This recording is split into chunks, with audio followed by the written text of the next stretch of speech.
জলবায়ু পরিবর্তনের ঝুঁকি বাড়ছে, আর এই ঝুঁকি যতখানি বাড়ছে তার চাইতে বেশি গুরুত্বপূর্ণ কিন্তু জলবায়ু পরিবর্তন সম্পর্কিত গবেষণাপত্র তৈরি।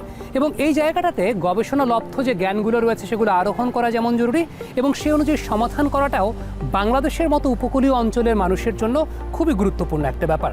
আগামী দিনগুলোতে জলবায়ু গবেষণা কেন্দ্রিক যে স্টুডেন্টরা যারা আছেন তাদের কার্যক্রম কিন্তু অনেক বেশি মাত্রায় বৃদ্ধি পেতে যাচ্ছে।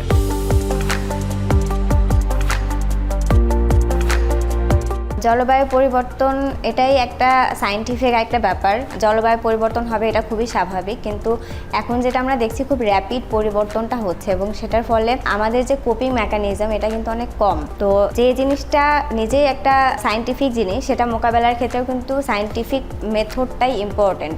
কিন্তু বাংলাদেশে এবং বিশ্বে দেখা যায় যে যেটা হচ্ছে সায়েন্টিফিক জলবায়ু পরিবর্তন মোকাবেলার বিষয়টাকে না দেখে এটা অনেকটা সামাজিক হয়ে গেছে এখন। তো এই জন্যই বেসিক্যালি মানে সায়েন্টিফিক রিসার্চ অনেক ইম্পর্ট্যান্ট।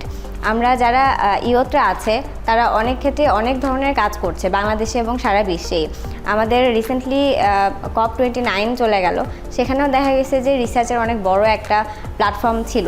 তো সেক্ষেত্রে সায়েন্টিফিক রিসার্চগুলো এই জন্যই ইম্পর্ট্যান্ট, কেননা সায়েন্টিফিক উপায়ে আমরা যে ক্লাইমেটের যে একটা নেগেটিভ ইম্প্যাক্ট ক্লাইমেট চেঞ্জের সেটাকে কমে আনতে খুব সাহায্য করে।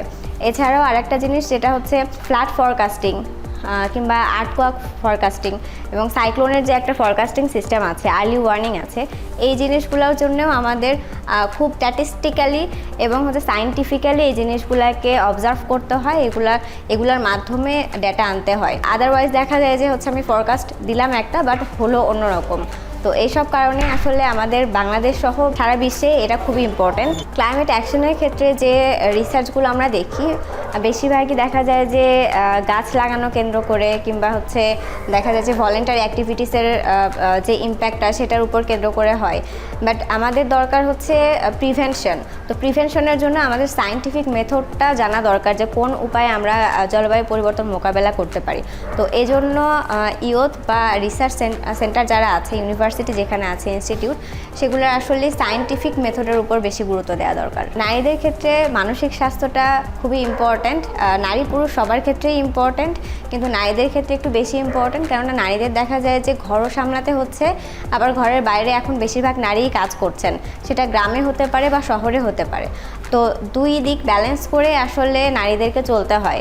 তো সেক্ষেত্রে যদি নারীদের মানসিক স্বাস্থ্য ভালো না থাকে সেক্ষেত্রে দেখা যায় যে ঘর বা সংসার যেটাই বলি না কেন আমরা, সেখানেও একরকম বিশৃঙ্খলা দেখা যায় বা তারা কনসেন্ট্রেশন দিতে পারে না ঠিকভাবে, এবং অ্যাট দ্য সেম টাইম দেখা যায় যে ওয়ার্ক প্লেসেও তারা খুব ভালো ডেডিকেশন দিয়ে কাজ করতে পারে না। একজন মায়ের যদি মানসিক স্বাস্থ্যের প্রবলেম থাকে এটার কিন্তু প্রভাব বাচ্চার উপরও পড়ে এবং পুরো ফ্যামিলির উপর পড়তেছে। তো এই কারণে আসলে নারীদের মানসিক স্বাস্থ্যটা খুব বেশি গুরুত্বপূর্ণ।